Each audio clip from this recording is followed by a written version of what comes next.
My name is Sydney, and I'm an alcoholic. Hi, Sydney. I'm just kidding. Memphis Community Schools. I've been lucky enough to spend my entire 12 plus years of schooling here, and I gotta say I don't have much to show for it. When I was 4, I told my aunt that I'm going to preschool and I'm going to be the smartest kid in the class. Last week I cheated on my credit, no credit math homework. I miss being that little kid that had all that ambition, although I was a total effing nerd. In elementary, I read at a 12th grade reading level, and I didn't let any of you forget it. Now I haven't read a book in 4 years. But here we all are, graduating in a few short weeks. I can't wait to get a degree that I'll leave in a box in the attic until I die. Though I'll probably end up graduating in 2 weeks, as long as I start and finish my online classes. I'm not going to remember what book we read in AP Literature, or anything from AP Calculus in 5 years. At this rate, I'm lucky if I remember any of this in a month.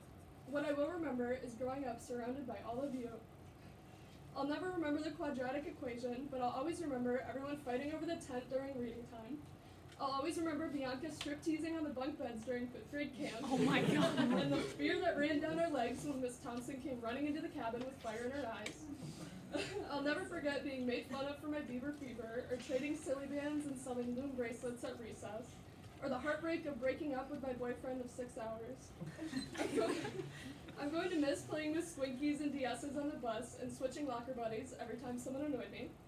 What I won't miss is having to lug a 73-pound pumpkin out of the gym at 9 years old because they decided that's what you should win on Pumpkin Fun Run Day. I wish somebody would have told me that I'd be looking back at the elementary days when I wished I was a grown-up and begged to have all the carelessness and freedom of being a little kid back. Middle school was caked with drama. Everyone scrambling to find their real friends, crying in the bathroom, experimenting with makeup, making shared Instagram accounts with your best friends, sending DHMU, real ones know, as your Snapchat streak, and trying so hard to fit in. I distinctly remember Snapchatting Ella in 8th grade and asking her how to be popular since she had all the boys gushing. She said to get acrylic nails, shop at Hollister, and be a bad bee daily. All the girls crushing on Gavin, Eric, and Chase, whether or not they knew it, and sleepover birthday parties that we invited people to as a joke. I'm allowed to say that because I was the one invited as a joke. Being groomed by older guys who are now in jail, we all know who I'm talking about, and playing sports we all thought we were really good at. In middle school, we spent most of our time trying our best to seem older. After all, we were 13 now, so basically a grown-up. Then high school rolled around. We all knew we only had 4 years left, but as freshmen, we all thought that was forever. Our first homecoming, our first exams, our first taste of what the teachers had been talking up since elementary. Snitching on Jacob at our first float building and getting yelled at by Mickey's mom for not working hard enough. And losing our minds because Miss Rogers had somehow followed us into high school. The short-term relationships fell away and everything settled as we navigated our way through being 14. School was just school, and there was no fear of it ending anytime soon. Sophomore year was the same gig with extra steps. Then it all got cut short. Going online seemed like a paradise at the time. A break from the endless homework and drama and stress of high school life. An extra long spring break that we would all return from. We all know how that turned out. Fast forward and suddenly we're in the middle, then the end of our junior year, comparing SAT scores and saying goodbye to the seniors before us. A pandemic taking out most of high school wasn't on my bingo card. Now we're here. Senior year is coming to a very quick end, and it's all over in 2 weeks. It wouldn't be a senior speech if I didn't give a shout out to those who've carried me through. I've been friends with pretty much all of you at some point in my years. Me and Kennedy were basically friends from the womb. Every Sunday after church, we would run up to our parents and beg to have a play date. Then we would bark at pedestrians out the car window on the way home.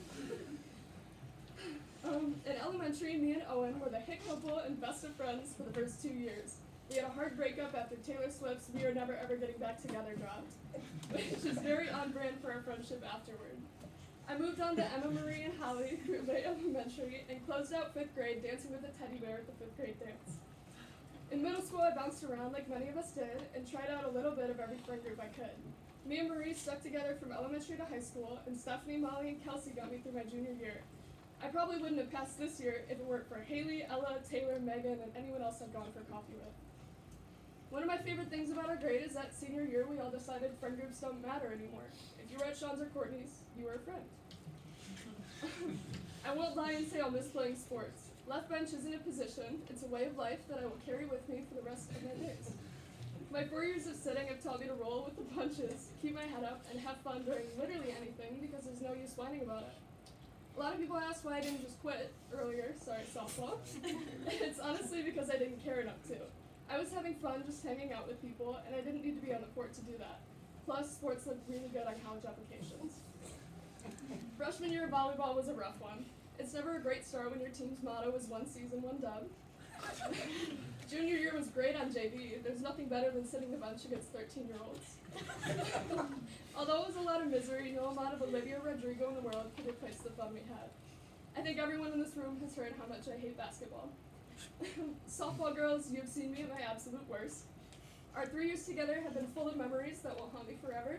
Yes, I'm talking about the spitball incident, and no, I will not elaborate. I'm sorry I left you guys early, but I'm sure you'll do fine without me. I plan on going to U of M or whatever, but what I'm most excited for is joining the Memories of Growing Up in Memphis Facebook page. We've all seen the news gossips and goings-on page, and all the crazy stuff people say on there. I can't wait to see what the old people have to say about their youth. Seriously though, I'll probably end up exotic dancing for money. I'm just kidding. I'm way too insecure. If I'm really lucky, I'll marry rich and die young. Before I make my departure, I want to throw in a few core memories that I have of all of you. One of my first memories is Eric Jane telling me that he doesn't love me anymore, and he loves Holly now. We were sitting in the kindergarten playroom on Green Eggs and Ham Day, and that was the day I decided to focus on myself permanently. I remember Adam Musu climbing on the swings at the old school park and refusing to get down, and all of us getting in trouble for it. I remember the day Gavin and Courtney broke up, and all the girls running to shoot their shots, and Tim breaking his arm on field day. I remember Miss Davalier screaming at me in the hallway that crying isn't going to help you when I didn't finish my science project. I was 9 and sobbing. I remember Natalie's mom winning our science fair.